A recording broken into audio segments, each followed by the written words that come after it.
అదే RTV app వార్తల్ని క్షణాల్లో చదివే అవకాశం ఉంటుంది. ఒక న్యూస్ పేపర్, ఒక టెలివిజన్ ఛానల్ మీ చేతుల్లో ఎప్పుడూ ఉంటాయి.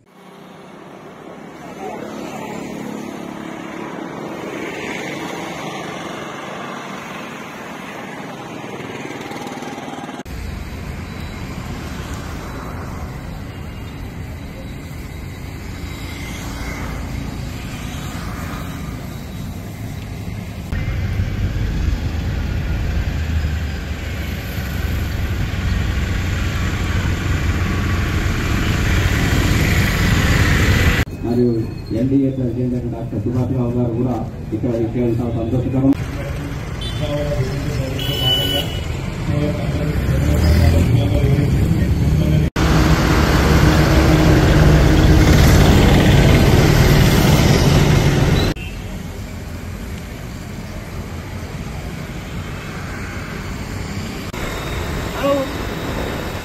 దేశంలోనే కాదు మొత్తము మన పక్క దేశాలైనటువంటి ఈవెన్ మన శత్రు దేశాలు కానీ అనుకున్న రోజులను వెంటనే ఒక అమానవీయ సంఘటన అని చెప్పి తెలియజేసుకుంటూ ఇప్పుడు మన ఎన్డీఏ అధ్యక్షులు మరి వైద్యులు ఏ విధంగా డాక్టర్లు ఏ విధంగా మరి వాళ్ళకి సంబంధించిన బ్రీఫ్ ఇంట్రడక్షన్ సచివాలయ గారు ఇస్తారని ఆశిస్తున్నాము. ఆ తర్వాత సుభాష్ రావు గారు కూడా మాట్లాడుతుంది. డాడీతో వెళ్ళినప్పుడు పూర్ణ అనే అమ్మాయి 17 years గర్ల్, ఆమెను ఎందుకు రేప్ చేసిండ్రు? మరి ఆమెను ఎందుకు చేసిండ్రు? మీ చూపులు బాగుంటేనప్పుడు మా కార్యక్రమాన్ని ఉద్దేశించి ఐఎంఏ యొక్క గౌరవ పెద్దలు డాక్టర్ అప్పాల చక్రధర్ గారు వివరిస్తారు. గారు మనిషి అన్న ప్రతి ఒక్కరు, మనసున్న ప్రతి ఒక్కరు కూడా స్పందించాల్సిన ఒక గర్ల్స్ డ్రెస్సెస్ బాగాలేదు, డ్రెస్ వేసిన విధానం బాగాలేదు, గర్ల్స్ బ్యాడ్ అనేసి మాట్లాడారు. మరి ఈసారి ఒక డాక్టర్ వైట్ కోట్ మీద ఉంది, మరి వాళ్ళకి ఎలా చేయాలనిపించింది? పోయినసారి ఇలా చెప్పేసి కేసుని తప్పుతో వాళ్ళకి తీసుకెళ్ళిండ్రు. మరి ఈసారి అయితే జరిగింది నిజమే కదా, చూసారు కదా అందరూ. మరి మాకు జస్టిస్ కావాలి కదా. మరి ఇంకొక కొత్త రూల్ తీసుకొచ్చిండ్రు, గర్ల్స్ అనే వాళ్ళు నైట్ బయటికి రావద్దు, నైట్ రోడ్స్ మీదకి రావద్దు అనే రూల్ వచ్చింది. మరి నైట్ డ్యూటీస్ ఉన్న వాళ్ళు ఏం చేయాలి? నైట్ బయట వరకున్న వాళ్ళు ఏం చేయాలి? ఇంట్లో ఉండాలా? చెప్పండి. మాకు జస్టిస్ కావాలి కంపల్సరీ, మాకు జస్టిస్ కంపల్సరీ కావాలి. లేదంటే మేము ఏం చేస్తాం మాకే తెలియదు. మాకు జస్టిస్ కావాలి. గర్ల్స్ నైట్ బయటికి వెళ్ళొద్దు, గర్ల్స్ డ్రెస్సెస్ సరిగా వేయొద్దు అంటే అది ఏంటి అర్థం? బాయ్స్ చూపులు బాగుంటే మేమేం చేస్తాం? ప్రతిసారి మాదే తప్పంటే మేము ఒప్పుకోము. మరి తప్పేం ఉండదు. సరే మేమంటే పోనీ, చిన్న పిల్ల 4 సంవత్సరాల పిల్ల, ఆమె డ్రెస్ తప్పేసిందా? Age 84 years. మొన్న ఒక పాప వాళ్ళ ఫ్రెండ్ వాళ్ళ డాడీతో వెళ్ళినప్పుడు పూర్ణ అనే అమ్మాయి 17 years గర్ల్, ఆమెను ఎందుకు రేప్ చేసిండ్రు? మరి ఆమెను ఎందుకు చేసిండ్రు?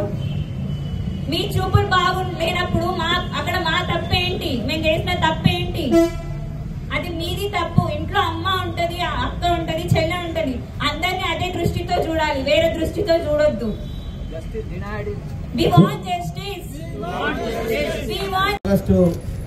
మొత్తము భారతదేశం యొక్క ఈ వైద్యుల చరిత్రలో ఒకటి కాలరాత్రి.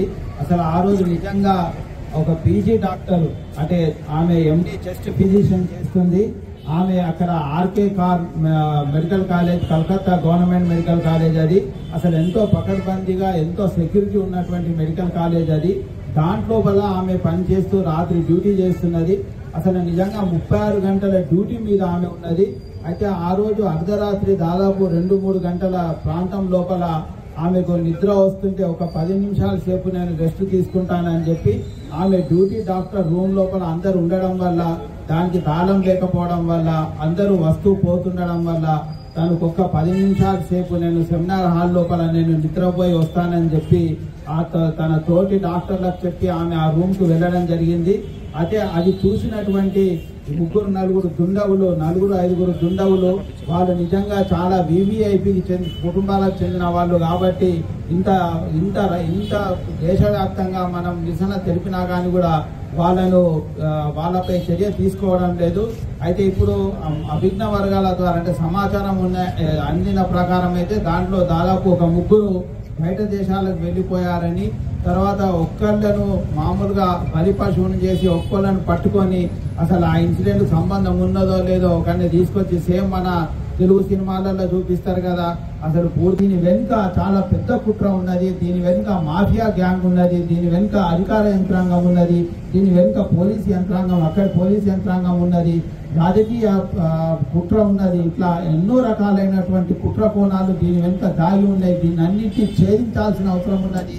దీన్ని అన్నింటినీ కూడా ఛేదించి తప్పకుండా ఈ దుర్మార్గులైనటువంటి ఈ రాక్షసుల కన్నా భయంకరమైనటువంటి ఈ గోముఖ వ్యాఘ్రాలను పట్టుకొని వాళ్ళు ఎక్కడున్నా పాతాళ లోకంలో ఉన్నా కానీ కూడా వెలికి తీసుకొచ్చి వాళ్ళు విదేశాలకు పోయినా కానీ కూడా వాళ్ళని పట్టుకొచ్చి వాళ్ళని ఉరి తీయాలని మేము నిర్మల్ ఐఎంఏ డాక్టర్లు, ఐఎంఏ నిర్మల్ డాక్టర్లు అందరూ కూడా ఈ ప్రొఫెషన్లో ఉన్నటువంటి మా నర్సింగ్ స్టాఫ్ కానీ, మా కంపౌండర్లు కానీ, అందరు కానీ, ప్రజాస్వామ్యవాదులు, విద్యార్థులు, తర్వాత మా లైబ్రరీ నుంచి వచ్చిన స్టూడెంట్స్, అన్ని ప్రజా సంఘాల నుంచి వచ్చిన నాయకులు కూడా ప్రతి ఒక్కరిని కూడా ఈ అమానుషమైనటువంటి ఈ నేరాన్ని ఖండించి మన దీనికి సంబంధించినటువంటి దోషులను శిక్షించాలని, అది కూడా త్వరగా శిక్షించాలని, ఎటువంటి ప్రయాసలు కాకుండా అసలు మొత్తం ఎటువంటి అంటే పూర్తిగా నిష్పక్షపాతంగా తొందరగా ఎంక్వైరీ చేసి